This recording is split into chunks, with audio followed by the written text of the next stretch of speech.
UNESCO જેમ મેં વાત કરી તો યુનેસ્કોની જે ટેકનિકલ વિંગ છે આઇકોમોસ, જે મેં અગાઉ જણાવ્યું, તો આઇકોમોસનું કામ છે કે આ બધું નક્કી કરવું. હવે કેવી રીતે નક્કી થાય છે, તો આની જે પ્રોસેસ એવી છે કે કોઈ પણ દેશની, એને એ લોકો સ્ટેટ પાર્ટી કહેતા હોય છે. જેમ કે આપણે ભારત માટે ભારત એક સ્ટેટ પાર્ટી છે.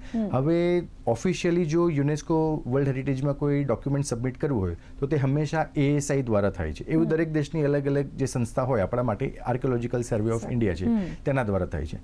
હવે યુનેસ્કો વર્લ્ડ હેરિટેજ માટે એના 10 અલગ અલગ ક્રાઇટેરિયા છે અને તેને કહેવાય છે OUV, એટલે કે આઉટસ્ટેન્ડિંગ યુનિવર્સલ વેલ્યુ, કે જે વૈશ્વિક આ જે જગ્યા છે અથવા તો એ કળા છે, તો તેનું જે પૂરા વિશ્વમાં એવી કંઈ ખાસ બાબત છે કે જે તેને બાકી બધાથી અલગ પાડે છે.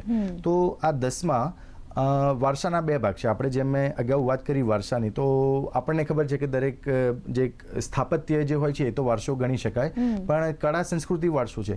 પણ એ સિવાય સૌથી અગત્યની વાત છે જે લગભગ દરેક લોકો ભૂલી જતા હોય છે અથવા તો તેમને ધ્યાનમાં નથી આવતી, તે છે આપણો નૈસર્ગિક અથવા કુદરતી વારસો, કે જે દરેક દેશની આબોહવા અલગ છે. આપણા દેશ તો છોડીએ, પણ જો આપણે ગુજરાતની પણ વાત કરીએ તો મધ્ય ગુજરાતનું જે તાપમાન છે, આપણી આબોહવા અમદાવાદની, એ ખૂબ અલગ હોય છે. પણ તમે જો કોસ્ટલ વિસ્તારમાં જાઓ તો ત્યાં હ્યુમિડ હોય છે. તો આ રીતની જે વાતાવરણ અલગ હોય છે, તો આના આધારે લોકોનું જીવન, લોકોના કપડાં, ખાણું પીણી, બોલી બધું બનતું હોય છે. તો જે કુદરતી વારસો છે તેમાં નદી, પર્વત, તળાવ, સરોવરો અને જે નેશનલ પાર્ક્સ છે તે આવી જાય.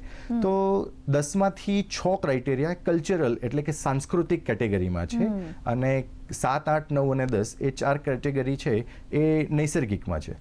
હવે કોઈ પણ કળા છે, સંસ્કૃતિ અથવા ઇમારત છે અથવા કોઈ જગ્યા છે, તેને વર્લ્ડ હેરિટેજ જાહેર કરવું હોય તો ASI દ્વારા ત્યાંનું એક ડોઝિયર પહેલાં તૈયાર થાય છે, કે ડોઝિયરમાં દરેક નાની નાની બાબતો આવી જાય. તેમાં તેના ઇતિહાસથી લઈ અને અત્યારની એની પરિસ્થિતિ શું છે, અને OUV ખાસ તો એનું જે એક વિશેષ બાબત શું છે, તો તે એમાં આવી જાય છે.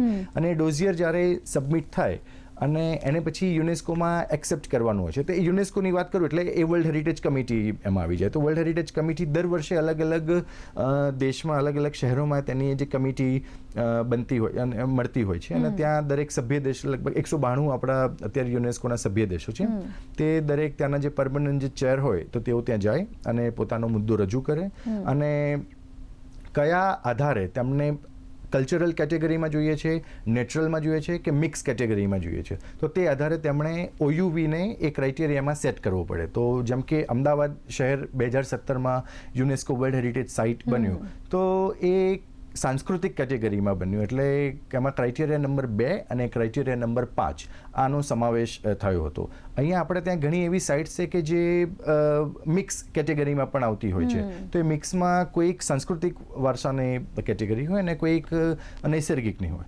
અને એ દરમિયાન જેમ આપણે લોકસભા અને રાજ્યસભામાં કોઈ બિલ પાસ થતું હોય ત્યારે જેનો મુદ્દો ઉઠતો હોય અને ચર્ચા વિચારણા થતી હોય, તે જ રીતે આપણે યુનેસ્કો તરફથી જે તે શહેર કે જે તે જગ્યાની જે પ્રતિનિધિત્વ હોય તે જાય, મિનિસ્ટ્રી ઓફ કલ્ચરમાંથી પ્રતિનિધિત્વ જાય અને ASIમાંથી જાય. તેઓ ત્યાં મુદ્દો રજૂ કરે, એની એક જે ફિલ્મ હોય તે બતાવે, અને શા માટે આની અગત્યતા છે અને આને શા માટે વર્લ્ડ હેરિટેજ મળવું જોઈએ, અને બન્યા પછી આગળનો પ્લાનિંગ શું રહેશે. તો આ બધી બાબતોની ચર્ચા થાય, અને પછી ત્યાં બાકીના જે સભ્ય દેશો હોય તેનું સમર્થન મળે, અને જ્યારે સમર્થન મળે એ બાદ તેની જે કમિટી છે તે વર્લ્ડ હેરિટેજ સાઇટ તરીકે એને ઘોષિત કરતી હોય છે. તો આ રીતે એની પ્રક્રિયા થતી હોય છે.